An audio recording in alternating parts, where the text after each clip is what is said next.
Welcome to Sharper Square, presented by Hard Rock Bet. We are part of the Volume Podcast Network. This is the betting show that makes the squares sharper and makes the wise guys pay attention. I am Chad Millman. I am joined by my co-host, my BFF, my companion, my compadre, professional bettor, Simon Hunter. Hello, Simon. God, how we feeling? Oh, my God. What the freak actually happened today? Every one of our bets was in the middle of all of this chaos today. We had the Eagles minus 3.5. Might be one of the greatest miracle wins and covers either of us have ever had. We had the Jets similarly earning a cover off of a blocked kick, just as the Eagles won their cover. The Browns, miracle win, somewhat miracle cover. Texans, giving it away with turnovers in the red zone twice, with chances to take the lead or tie the game. And then the Broncos making so many penalties and so many mental mistakes. They give up the game. They don't cover. The script writers for the NFL are on fire right now. Just give them the freaking Emmy, because insane 3-2 day for us. And the truth is, until about 4 p.m. we were headed for 1-3. So,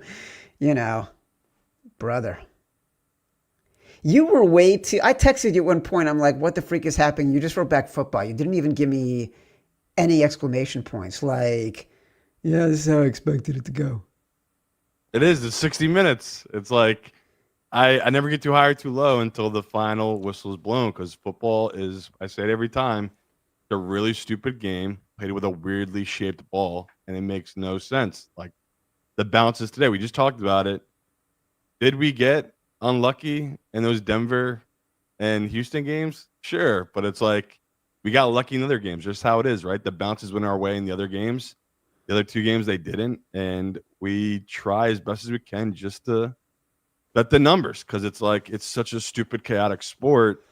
We talk all the time, like Survivor, these first 3-4 weeks, there's no rhythm to the season. All these teams are working through stuff, trying to find their own identity. It's just chaos. And can't say it enough, where it's like you feel so confident. There's a reason you think it's a good number, and it's not a good number, right? They're sucking you in. And a couple of lines today, we talked about it all day, and they came through. And, we just were joking before we came on. That Arizona 49ers game landed right on 1. The spread was 1.5. Like the books, they're pretty locked in right now. They're making some really, really sharp lines. So I know people lose their minds on our Sunday morning show, us agonizing over these numbers, but it matters. Like these games are just so tight, so close. I know there's a couple of blowouts today, but a lot of these other games are just wild craziness down to the final snap. Even teams, again, the Eagles, Jets, like Chad was saying, they were both down by like 20 points, and they came back somehow and covered both of them. So it's the best. That's why we love betting it. And you just, at the end of the day, like we say, don't get too emotional. Bet the number. But like you said, I was going crazy, but I didn't know what to say to you other than it was just football. You're like basically looking for what's happening. It's a really stupid game, and weird bounces happen. All right. At the end of the show, we're gonna have our early leans. We're gonna answer questions from those watching. We'll respond to comments from those watching live. But first, let's get into it. Let's talk about. Let's start with Green Bay at Cleveland, because that was one. Cleveland was an 8.5-point dog, and literally on Tuesday we talked about this game, and I said, of course we like Cleveland. My biggest concern is that Cleveland can lose this game 10-0, and its defense will have been brilliant, and they will not have covered. And until there were 3 minutes and 45 seconds left, Cleveland was going to lose this game 10-0. And then they scored 13 points in the final 3 minutes and 45 seconds, all because of their defense. The last 10 points, a pick, interception of Jordan Love, return to the 5. They score a touchdown. Field goal on a blocked off of a blocked kick, after a blocked kick, to win the game. Here's my question for you. I don't know if you noticed this as well. The Browns, when they scored that field goal, I think they had like a first and goal from the 1, and they had multiple plays in the red zone, inside the 10 actually, where they couldn't get the ball into the end zone. And there were penalties back and forth, but the last penalty that mattered was a chop block on the Browns that moved them from like the 1 to the 15 or 20 or something like that. And they couldn't ever get close enough to make it logical to go for it on fourth down. I think that saved our cover, because otherwise they're going for it on fourth down from the 1 yard line and they're not getting it. And we're still down 10-0, and who knows how that game ends. That's how I looked at that chop block penalty on the Browns, that it actually did us a favor. Yeah, I mean, love the game, love the call. Really, really fun watch. And I mean, I'm sure it was really painful to everyone watching it, but I loved it. My whole time was just keep it close. All we needed was 3. That's my whole mentality the whole time. Even when it was like you said, doom and gloom, they're up 10. It's like they're still in this position. Like Green Bay's letting them hang around. And we talked this morning. There's always just one game in week 3 on a 7.5-point favorite that somehow loses outright. And you look back and it's the stupidest, one of the dumbest games of the year. That was a very stupid win, right? I don't know how many simulations everyone's computers runs, but I usually run 10,000 per game. That's a 5 out of 10,000 chance of happening. Like you just said, the final 3 minutes, it was just all negative to Green Bay. Really all positive to the Browns in any way you could think of. Like you said, they really couldn't pass the ball. And, I think it's Junkins. Like they brought in the running back, the rookie kid, and a couple of huge runs that really kind of shifted their whole offense and kind of got Green Bay back on their heels. Because like we talked about going into the game, we knew Green Bay's defense was going to be pretty dominant. We really just relied on that front of the Browns against a banged-up Green Bay O-line. And it showed. Like Green Bay was uncomfortable the whole game. And, that was – you look back on it, just an interesting line. I don't get why some books held it at 8.5. The 7.5 made sense, right? That was a good line, good value. But we needed that as bettors. I just need to see a big dog win outright at home in a stupid way, because that's how it is in football. Like every week, there's always going to be one of those random ones. And last week, me and Chad both got away with one. The Cowboys, Cardinals, the favorites usually don't win those. It just doesn't work that way. It did this week. Like we said, we had crazy bounces. And, this was a game I felt like you felt sick about in the morning that we had to do it. And I was like, I know we might be stepping in it, but this is what we do. We can't help ourselves. This is such a good number. And, the rare opportunity that Joe Flacco puts up basically a 0, and we don't just cover, we win outright against the number 2, number 3 team in the entire NFC. So pretty crazy win and cover. Yeah, listen, I believe I said on Thursday, if you recall, if the Browns don't cover this game, I don't think we can ever bet a big underdog with a great defense at home again. It's over. Like that trend, that philosophy, that best of the number, closing line value, it's all over if the Browns don't at least cover this game. So I'm glad they allowed us to continue to bet against a philosophy that we wholly believe in. This defense is so good. And I was doing the math in my head. I just feel bad for Myles Garrett. I feel bad for Denzel Ward. I feel bad for for Jim Schwartz, because they're 3 years away from being playoff contenders if they get a quarterback they think can make a difference, if that quarterback is not already on their roster. Because let's say Joe Flacco is the quarterback the rest of the year. Kevin Stefanski has kept himself from bringing in Dylan Gabriel when the offense is doing nothing. He's clearly saying, our defense is good enough. Someone's going to make a mistake. I don't want it to be us. We're going to continue to run the ball. We're going to find those opportunities, and we will find a way to manufacture points. But then what are they doing next year? Are they drafting a quarterback? If so, where are they getting a quarterback in the draft?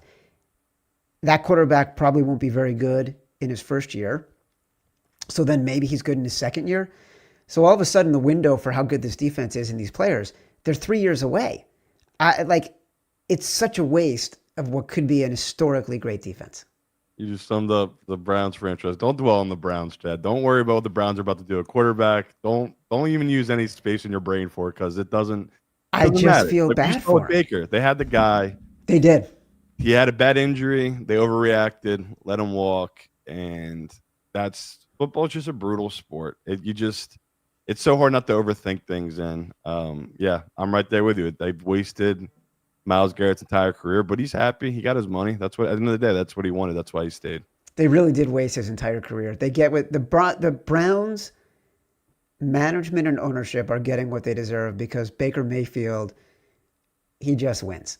Okay? Yeah. So they're getting what they deserve. They walked away from the guy that could have been the franchise changer for them. All right. The other game. Oh my God. Rams at Eagles. All week long. Beginning last night. Or last Sunday night, a week ago. I loved the Eagles. You loved the Eagles. I really believed that they just hadn't unleashed their offense, that they were being conservative, taking advantage of their strengths. I believe their defense was great. I believe that the Rams defense was overrated against a Texas team that we'll talk about cannot score, cannot move the ball, and against a Titans team that isn't very good right now. I thought they would just dominate this game, and instead they got dominated until, the second series of the third quarter. What the freak happened? Why did they all of a sudden change their game plan? And why, do you think, here's my question. Do you think that the change in the game plan was effective because of something the Rams had done, or should they have been doing this the whole time? Honestly, I think it was just the Lane Johnson injury. Like he went out. Yeah, that changed everything. Yeah, they had that first opening drive touchdown, and I think they punted or had 3 and outs their next 5 possessions. And by the way, on those possessions, Lane Johnson's replacement got bulldozered, and Jalen Hurts could not get the ball out of his hands and got sacked and was crushing drives. Missing open blocks and letting guys just tee off on Hurts. It was a disaster. I know coach speak is well, there's no real adjustments at halftime.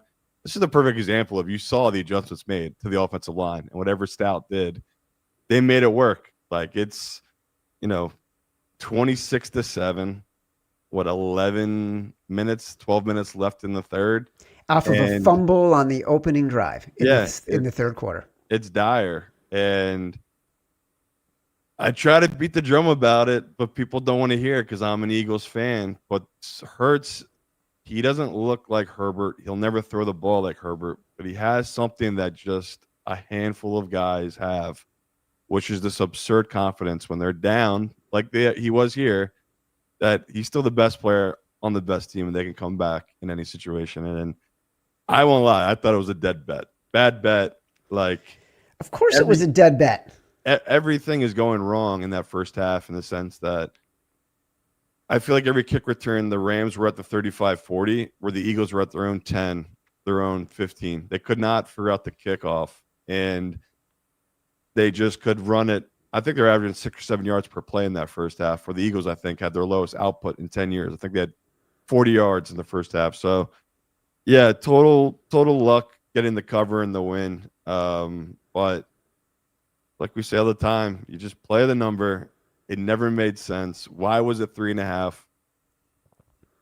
Anyone and their grandmom could have told you the Rams had looked better through 2 weeks and something was wrong with the Eagles offense. And tried saying they've been playing possum, that's the style they play because they don't need to put the ball downfield. There's no point to it. If there's no reason to do it, there's no force to do it. Why would you do it? In this game, Hurts was forced to do it and, showed up in a big way because those, like we said, the Rams front four were teeing off on him. They were really dominating the offensive line. And yeah, that's it sucks we have to fade the Eagles next week, but man, that's probably the best of all the teams we're going to talk about. That's the best night of any team because that was a spot, right? That Rams team came out and looked like they had been pissed off for 6 months in the offseason thinking about beating up this team. And rare time that was it two. I think they had 2 blocked field goals, and like Chad said, the final block, Jordan Davis picks it up, runs, what was that, 70 yards, Chad, and we get the stupid backdoor cover. Yeah, I don't know that like the score ended where we thought it would. I don't know that we can take a ton of credit for the game as much as we can just take credit for the fact we won in an unexpected fashion in a way that you almost never I don't know that anyone's ever won a game off of a covered a game off of a blocked kick like that. I had actually stopped watching when I had the four box on. I forgot what other games were on at that point. And for those who are watching live, apologies. Simon's having some camera issues, but you can still hear him the whole time. But I had moved on to the other games that were sort of at the end, and I sort of just saw Jordan Davis running, and I thought for a second, are they showing a replay of something that I missed during the game? And then I realized, holy crap, he's not going to fall down. This is actually live, and it's rare that you get someone having fun in football and doing the fun thing and just going for the full touchdown, and then it ends up paying off for us. I don't know, man. That felt like a gift from the gods. It truly did feel like a gift from the gods. We can't take credit. We cannot, in good conscience, take credit for that game. I mean, again, I put in all the work. Why would I not take credit for it, Chad? All that matters is the final number. None of the bullshit like you think matters. All that matters is that final number, the winning ticket. Didn't Scooch teach you? The right side is the winning side. The winning side. The right side is the winning side, Simon. So it's all the other bullshit, the luck, everything we say. None of it matters. Did you cash the ticket? Your reasoning was right if you did. So, like we said, very lucky. Were we not unlucky in these losses? So you get it, you take it away. It's a brutal game we bet, Chad. That's why I love it. It is full on insanity, but it is so much fun to be on that roller coaster during the day. The Jets 7.5 at Tampa Bay. This was our throw it in. We can't really figure out the last game we want. Didn't love a lot of the other numbers. This was the best of the remaining numbers available. Looked great to start. The Bucs helping us out in the beginning. They had 69 penalty yards and 42 total yards in the first quarter. Kind of like the Browns game for a little while. Like the defense was doing its best to hang in there, but then Tyrod Taylor threw a pick, and it went from 13-6 to 20-6. And I don't think I saw a play in the second half until all of a sudden I saw their kicker lining up for a field goal at 26-20, and then saw Will McDonald leap over like Superman, leaps and bounds over the Bucs offensive line, block the kick, and then run it back. And then I'm like, did we just get two covers from back-to-back blocked kicks returned from touchdowns? Yes, we did. Yeah, another game where, pick six happens and the back of your mind, you're dead. Like, you throw pick six with a dog, let alone a backup quarterback like Tyrod Taylor, you're dead. So, in my mind, I was like, okay, we need a miracle. We know this Bucs team's banged up. We have a whole second half to hopefully dig out of this hole. And it was a long dig. And Baker just wore us out. Like, anytime they needed a big play, 3rd and 9, either with his legs, his arm. I mean, Emeka Egbuka is just out of this world talented. I know Mike Evans got banged up in the game. It's like brutal, but it's the chemistry between Emeka Egbuka and Baker is insane. Like the fact that he's a rookie and he's playing at this high a level. Like anytime they need a big play on 3rd down, he kept stepping up. So, yeah, honestly, I felt more lucky on this one than I did so much on the Eagles, where it's like Eagles have the pedigree. This one is like, oh my God, this Jets team is terrible. Like having them on, I don't know if you watched that whole game. I did, and they are. I didn't watch a play in the second half. God bless you. So poorly coached, and God bless Aaron Glenn because he loves it. He's a player's coach, but like you said, the penalties, all of it, they're just so bad, that Jets team. And yeah, I can't believe they didn't win it outright. We'll take the cover, obviously, but yeah, the rare time we bet it based on the number. All the numbers covered. 6.5 was all good. 7.5 obviously good, and yeah, we always go crazy in the morning on Sunday about one game, about a number being so good. And like you said, I bet it, but I really wasn't one of my bigger bets. The Bears was a much bigger bet for me, and I honestly felt better taking that number because of the situation they were heading into, that Bucs team. That two come from behind close wins. What they do once again, I come from behind close win. So I think we're starting to get a read here on this Bucs team and starting to manage how to bet this team going forward. So yeah, good read, good number, and yeah, that I can't get over. I can't wait to go back and watch it. Baker, man, he was so incredible in this game. Just he's quickly becoming like one of my top 5 favorite quarterbacks to watch. I just can't get over how much fun he is every game. He's so much fun. He's so fucking ballsy. Yeah. And I love his attitude after in the press conference. He was like, yeah, Steve Wilkes, he's the defensive coordinator there. He cut me. Hassan Reddick played for him. He played for the Jets. He got cut. This was a revenge game to him, and players take it personally. And he was fun enough to acknowledge that he was taking it personally. Speaking of terrible games, terribly coached teams, train wreck situations, the Houston Texans were anywhere from 0.5 point for us up to 2.5, which I did bet, underdogs in this game. What is going on with that offense? CJ Stroud cannot get the ball downfield. I think at one point he was averaging like 3 yards per pass attempt. It's truly astonishing how bad this team is. Either his receivers aren't getting separation or he's not getting any protection. That poor defense, it's another one where I watched that game and I'm like, the Texans are doing the best they can defensively, but they're not getting any help. And part of me, like, at least the Browns, somewhere down the road, they might have a chance to get a quarterback. CJ Stroud is the guy the Texans are invested in. So they got to fix it with him, and it looks awful right now. Yeah, and you see all these bad habits he's picked up because of all the hits and different things that have happened to him, where even when there's no footsteps coming, he thinks there is because he's just been so beat up. So that's the issue. They just got to attack the offensive line. I mean, that game, we won and lost that game 100 different ways. Like you said, the fumble on Nico Collins, I couldn't believe it. The whole momentum had totally flipped. 10-10 game. Like you said, they're driving down. Going to walk in for a touchdown at some point. Like the Jags were gassed on their heels and fumble, like you said, and big play. Was it BTJ? I think I forget who got the big play for Brian Thomas.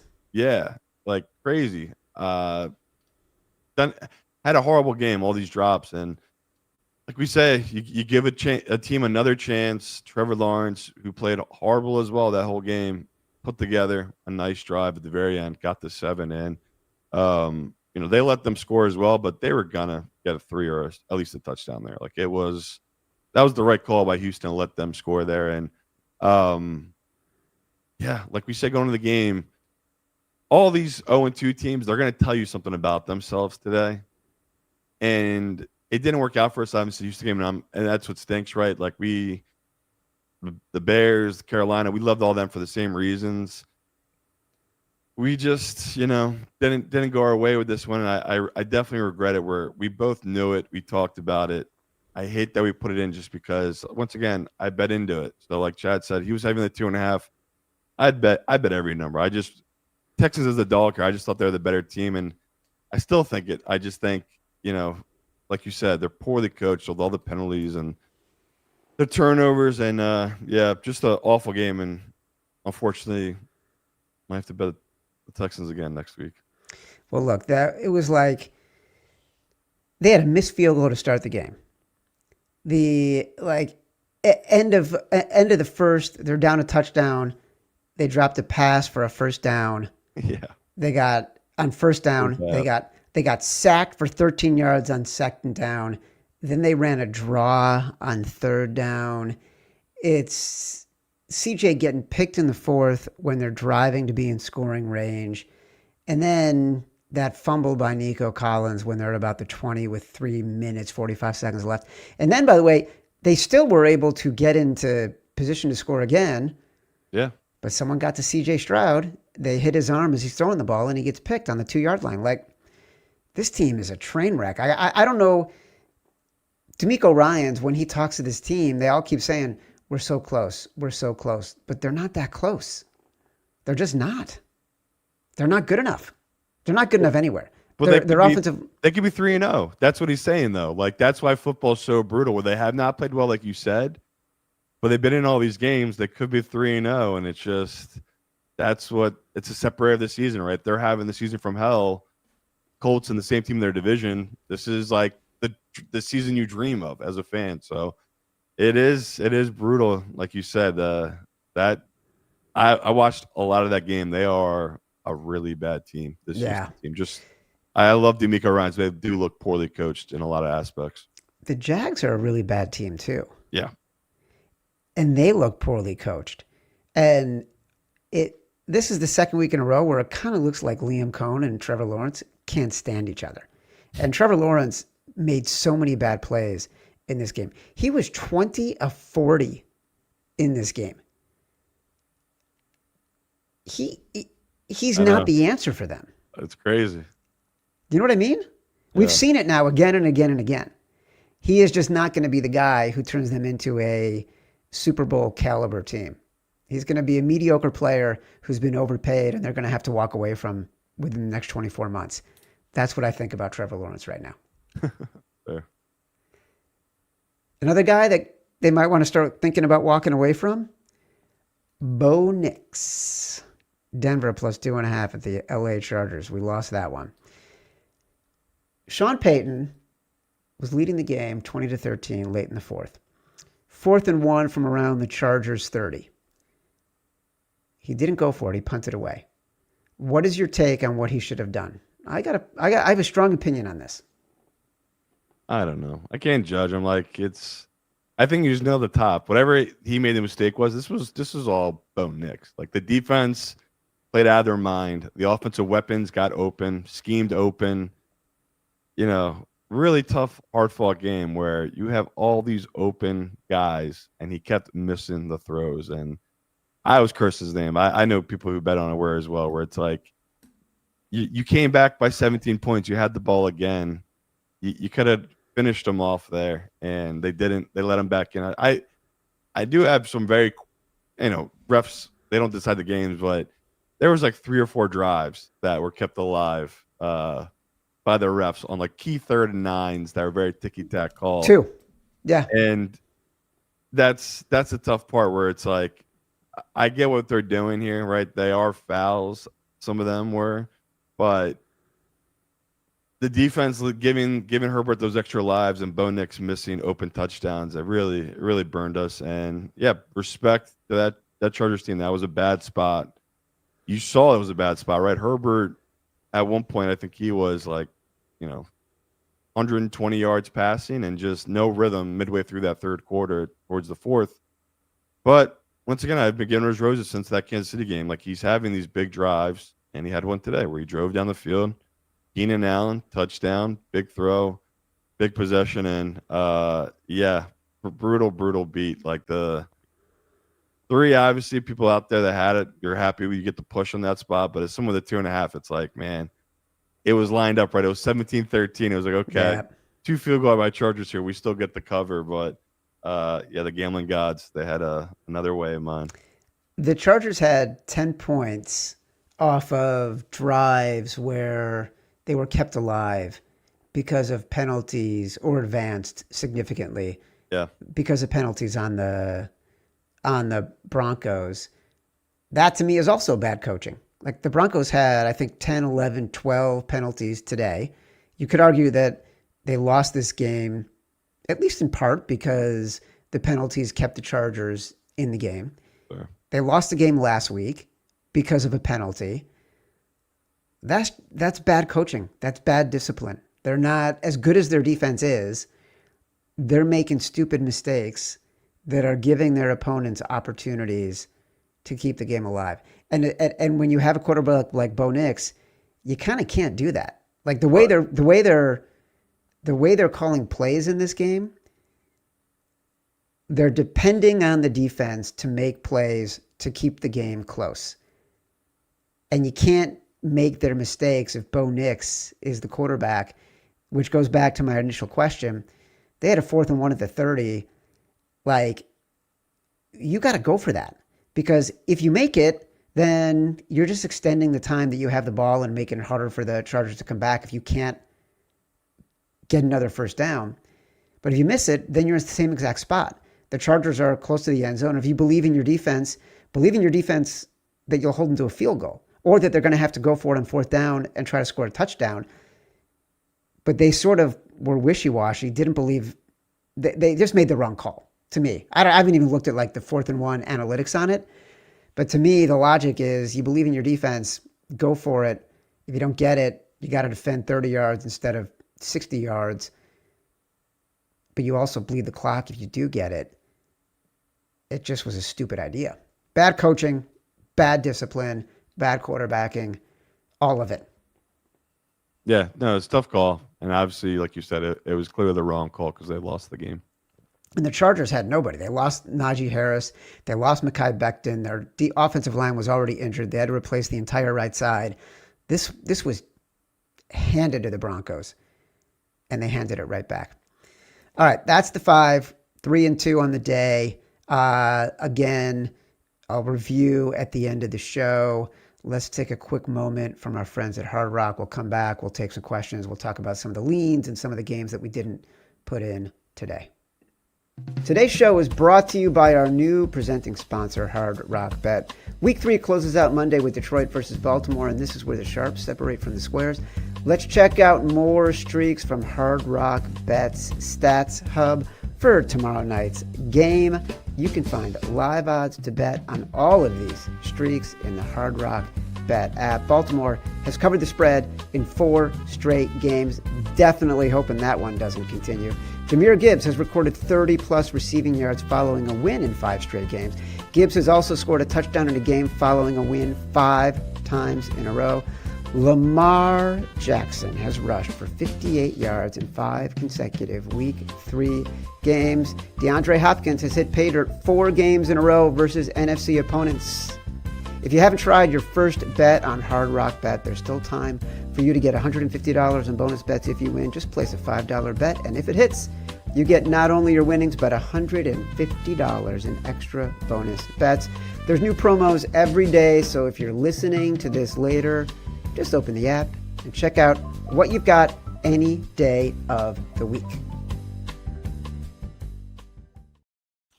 I love the music that goes along with that. I was just thinking that, yeah. It's great. It's totally fun. Island vibe. Speaking of fun, we loved the Colts this week. Didn't like the number in the contest. We outthought ourselves on that. We just thought this was a much better team. Mistake on us. Again, I'll ask the question. The team we probably wouldn't have played was the Jets. And so I don't know that it would have made a difference. You like the Panthers. You mentioned them this morning. It wasn't enough to knock out Denver or Houston, and not more than the Jets, because we actually had that conversation. Interesting game. I want to talk about that in a second. I did not watch more than a play or two of this game when it popped on Red Zone. The Falcons had more yards, more plays, higher yards per play, more first downs. They had 3 turnovers leading to 14 points. I'm going to have to watch this game because somehow the Panthers also scored 16 other points and the Falcons couldn't do anything. Did you see any of that game? Yeah, I watched the whole game. 30-0. It's just a really dumb game where everything went wrong for Atlanta. But also my fear of Penix came true, of him being moved off his spot, not being accurate, off time with his receivers. And it's like his true rookie year, right? He played 3-4 games last year in the season. Like that's why I was hold down on this Falcons team. Like, he's going to have growing pains, Penix. So just a game, like I said, 10,000 simulations. This is another one that happens maybe 50 times. Like, just Panthers are not a dominant team defensively, especially with the injuries they had. And they got a shutout. Like they dominated, even in the red zone. They were really good and stout. And like you said, the turnovers. Yeah, got to be excited if you're a Panthers fan because it's 2 weeks now that Bryce has made the throws, and Arizona. I was a little skeptic of them. Like that was the only reason, honestly, I didn't bang the table for us with this Panthers team was that really Bryce getting back to what he was last year against Arizona, or was that just because their secondary was so banged up? And you saw it today. He's making big time throws in situations, and yeah, bad miss by us on them and the Colts. And I honestly, again, if you go back and listen, I said to me the Texans were our fifth one. Like that was the one I had on the edge, and I just got scared off by how much public love there was, obviously, and how much the line had moved to that Colts team. But that was probably more telling that we should have been more confident in it because that was just all late professional money moving that all the way up to 6 before kickoff. And yeah, the Panthers, we joked, I think it was like the third highest bet side of the week for most sports books, Atlanta. That number went from 6 to 5.5 to 4.5 by kickoff. So once again, the professionals had a really good week, and they were all over the trends. Those 0-2 teams were really undervalued, and they all pretty much bounced back, except obviously a couple of the ones we picked. Yeah. Somehow that always seems to happen. I hate it. Pretty amazing. It's so freaking hard. Just overthink it. That's the hardest part. People don't get that aspect of is that we know many people listen. That's obviously in the back of our minds when we talk on Sunday morning, and it's hard not want to look like an idiot when everything you say is recorded and printed. So not that you had a little bit of deer headlights this morning, but I could tell you were like, Jesus, take the wheel with me this morning. You're like, I knew you had sides you liked, but you were like, I'm not that confident. I mean, even, joking around with you about your love for the Bengals. Thank God you didn't bring them up this morning. Oh, no. So there's games like that where it's like, it was a weird week. We're just trying to survive. There's a weeks go on. We'll get better data, but we wanted the 4-1. It was right there. 0-5 was right there as well. So I'll take a 3-2 week and just survive and advance. Totally. 3-2 every single week. I'd be perfectly happy. We both wisely talked ourselves out of the Patriots because we just don't like Drake May, who had 2 of the team's 5 turnovers. The Steelers still don't look very good. Not looking for places to back them throughout the year. Look, we liked the Bears all week. They were our brass balls. They were favorites in our contest, dogs as of this morning. That spooked us. I know you're in other contests. You ended up playing the Bears as favorites. You may be looking at the T-shirt I'm wearing right now. I wore it all day. I didn't show it this morning because I didn't want to sort of tempt the gods. But I will say that I wore it all afternoon and felt really, really good about it. Yeah, and football's just really stupid. Bears, I couldn't believe how well that game went for them, and everything just felt like it went right, where Caleb played so well. The defense with all these backups. The guys didn't have talent, but they were hitting so hard. Yeah. Like anytime the Cowboys touched the ball, these backups punished them. It was incredible. But that's why you love 0-2 teams. They're just so desperate. They play with such an anger and hungry. And yeah, like I told Chad, I took them at -1.5 in a couple of their contests. I didn't let the number scare me off. I was just like, this number should be 3. I'm not going to overthink it. This is such a bad spot for this Cowboys team after a miracle win the week before. And, people want to give Caleb a hard time. He did exactly what you're supposed to do to a bad defense. Like, he ran the offense. He didn't try to improv, scramble around, do all of his crazy stuff. He did every now and then, but he mostly played in the offense. And I feel like he's going to start seeing how Ben's just going to scheme guys open. And so I know we got to keep it moving. We got to get to next week games, but the Bears going forward, there's things to be excited about. And you can't say that, like you said, you haven't been able to say that in a while as a Bears fan. So huge win that he can take a breather. Great cover. And yeah, wish we had in the contest. Look, we talked about it this morning about expectations for the Bears. I was so excited that they were competent in a 2-minute drill to end the first half. I texted my son, who's at Maryland, and I'm like, I'm so glad you were able to see that.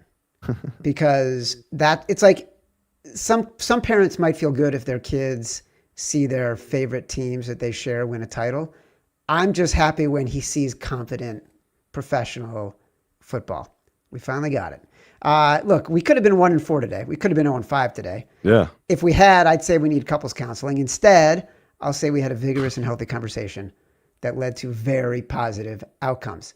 Simon says Denver 2.5 from last week.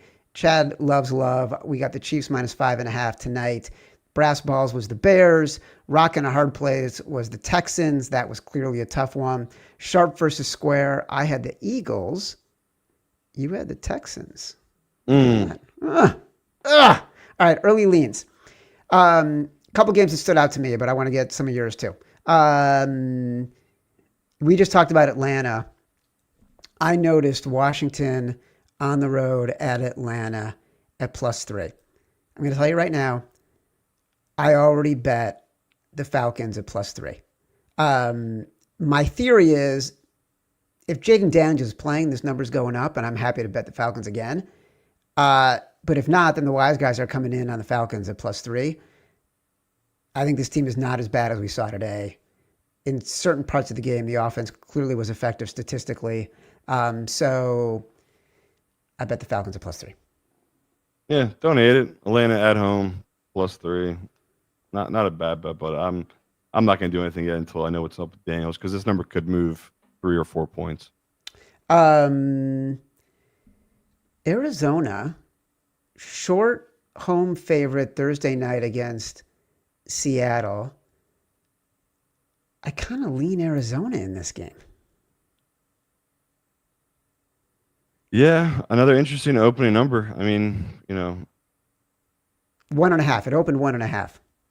Yeah, I don't go too hard early on the Thursday night games because I need to see the injury report because it's a short week. But your idea of selling on Seattle, I think, is warranted, right? This is probably a good time to sell on it, or is this a well-oiled machine playing against an Arizona team that Kyler leaves so many plays on the field, and they should have won that game 8 different ways, and he just couldn't get it done. So I got no immediate rush to bet that one either. Question from the audience. This one from, I think, Kellen Laws. Jets +2.5. Jets +2.5. Who are they playing? Miami? Monday night. Yeah, they're at Miami. Yeah. You are a sicko, my friend. I will.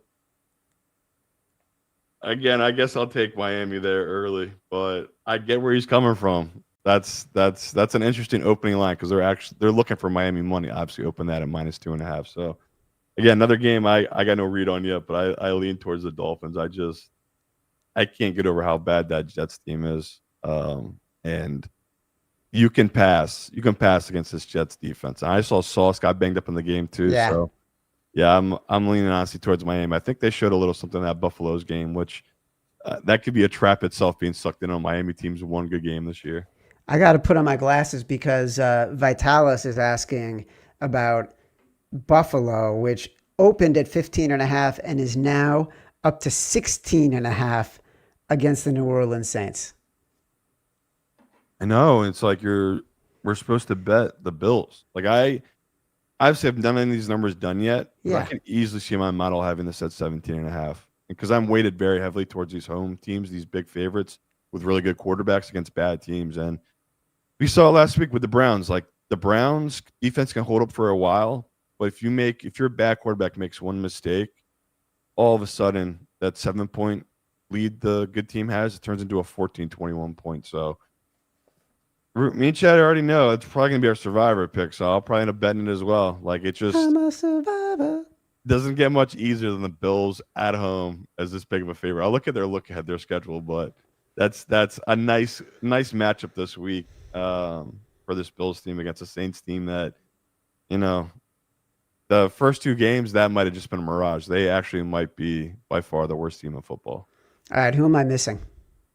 From your point of view. Tampa's +3. Right. You can get the Bucs +3 right now at Hard Rock. They're playing the Eagles at home next week. Tampa historically has owned this Eagles team. I'm I can't believe the line is this short. That's so much respect to Big. I thought this would be Eagles minus 4.5 after that win where, Baker's offensive line, that's a real issue. He took a lot of hits and made a lot of things happen. And the Eagles are a much more athletic offensive line or defensive line than that team you just faced. But I'll take the early number +3 because that just seems like a pros line. But the pros will bet down. And I'm once again shocked. I'm looking at a couple books here already moved to 2.5. So looks like the early money, is coming in on that Buck side. And another game that jumped out to me, Chad just nailed it. Pittsburgh didn't look very good today, did they, Chad? They did not, Simon. They are a home dog against Carson Wentz and the Minnesota Vikings right now. They are +1.5. Oy, oy, oy. So I'm going to grab that now. Tomlin home dog against the backup quarterback. And was that the Vikings being that great of a team or just every little thing went wrong for that Bengals team that should have known to bet against them? Like that whole backup quarterback, heart-pounding win at the end of a game, next game, got to fade them. Like it just never works out back-to-back games. So just an instant line that jumped out to me. They're making Steelers a home dog, but that's going to be very public and chalk. I think everyone else is going to have the same thoughts as me. One last one. Cowboys just got embarrassed. You don't have to rush to bet it. Just in case there's a +6s out there. Grab it now. They're at home. I believe it might be the Sunday night game against Green Bay. I know. I don't want to keep fading Green Bay either, especially after that loss. But this will be – it's just going to be like the Chiefs tonight. It's going to be every teaser, every bet. Oh, it's in Dublin. Oh, the Steelers are in Dublin against the Vikings. Oh, that changes it. God bless you, Barbara, our amazing producer. That makes way more sense because I was like, Steelers at home to Carson? Okay. God damn it. I literally bet it while we're talking about it, too. Stupid. Buyout. Stupid. Cash out. I don't have my glasses, so I cannot. I saw the fine print, but it's whatever, right? Who reads the fine print? Oh, man, that makes sense. So, yeah, I know we got to get out of here. Just early reads, Dallas at home, big dog against Green Bay. And one last one, Vegas at home, dog against the Bears. They're +1.5 right now against this Bears team. No one believes in this Raiders team. They just got rolled by Mariota. Yeah. So buy low. This is easily. I'm guessing my model will have this at -2.5, maybe -3. Raiders. Just looking at it right now, I at least make the Raiders a pick personally. It's like they might be worse than the Bears, but they're not that much worse. They're not a 1.5-point dog at home to this Bears team. So I know it's painful to zag on this Bears team. I just love them so much today, but that's the business we're in, Chad. I got to do it. Steven Martinez last week asked about the Browns, and we were on the Browns. This week he's asking about the Colts and Rams. Colts are 4.5-point dogs at the Rams.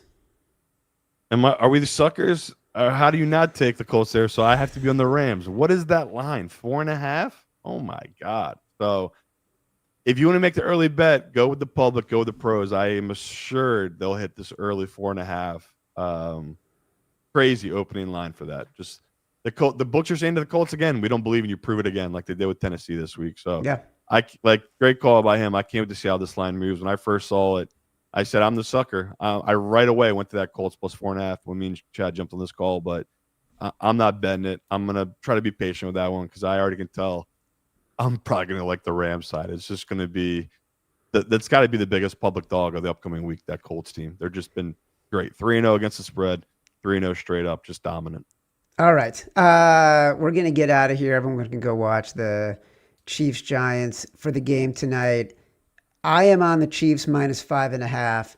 Simon has generally been with me, but more likely he is heavily invested in the Chiefs money line above all else in that game. Accurate? Yeah, I bet the 5.5 with you. Like we bet it last Sunday and I bet it during the week, but financially very invested heavily in the Chiefs just winning outright. All right. Final review of our games for anybody who joined late and did not get to hear off the top. 3-2 this week for Simon and I. Eagles -3.5. Jets plus 7.5, Browns plus 8.5. We had the Texans plus 0.5, and we had the Broncos plus 2.5. This has been Sharper Square, presented by Hard Rock Bet, part of the Volume Podcast Network. We will be back with our next Sharper Square on Tuesday to go over the entire NFL slate. Watch or listen on YouTube at Sharper Square. Like this video, subscribe to the channel, download from Spotify, Apple Pods, wherever you get your pods. Subscribe, rate, review, leave us 5 stars, say whatever you want. Feedback is a gift. Until next time, love you.